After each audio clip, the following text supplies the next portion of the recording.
Hi friends, কেমন আছো তোমরা? আশা করছি তোমরা খুব ভালো আছো। আমার নতুন একটা কষ্টের ভিডিও নিয়ে তোমাদের কাছে চলে আসলাম। তো দেখো, কষ্ট দেওয়ার জন্য একটা বাক্স বের করে নিয়েছে।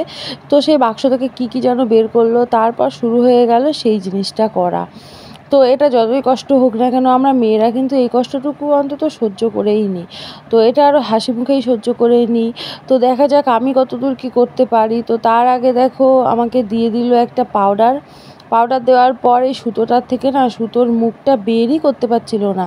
তো হয়তো বা একটু চোখে কম দেখছিল, একটু আলোর দিকে নিয়ে গিয়ে খোঁজার চেষ্টা করলো, তারপর ফাইনালি পেয়ে গেল। এদিকে দেখো, জোর কদমে কাজ কিন্তু চলেই যাচ্ছে। এদিকে আমিও ব্যস্ত, ও নিজেও ব্যস্ত, আর এদিকে ওর ছেলে একটা ফোনে কি অর্ডার করবে, যে কারণে বারবার করে দেখাতে আসছে। আর যেটা ও অর্ডার করবে বলে মনে করেছে, সেটার প্রয়োজনীয়তা, গুরুত্বটা এতবার করে বোঝাতে আসছে যে কি বলবো।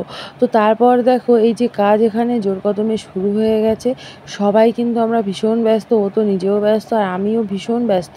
আসলে একটা বিয়েবাড়িতে যেতে হবে, তো তার আগে একটু নিজেকে পরিচর্যা না করলে হয় না। এই সামান্যটুকু পরিচর্যাটা করতেই হয়। তাছাড়াও জানো তো, অনেকেই কুটনামি করে আমার মুখের উপরে বলে দেয়, তোর তো ইঞ্জেকশন নেওয়ার ভীষণ ভয়, তুই তো ডাক্তারের কাছে ঠিকঠাক মতো ইঞ্জেকশনের ভয়েই যেতে চাস না, তাহলে এখন থ্রেডিং করছিস কেন, ভ্রু তুলিস কীভাবে, নানান রকমের কথাবার্তা বলে। কিন্তু তারা এগুলো কুটনামি করেই বলে, আমি সেটা জানি। তো দেখো, আমার কিন্তু লাগছিল, যে কারণে আমি চিৎকার চেঁচামেচি করছিলাম, আর ও একটু ধরে ধরে নিয়েই করছিল, অনেকটাই সময় লাগছিল।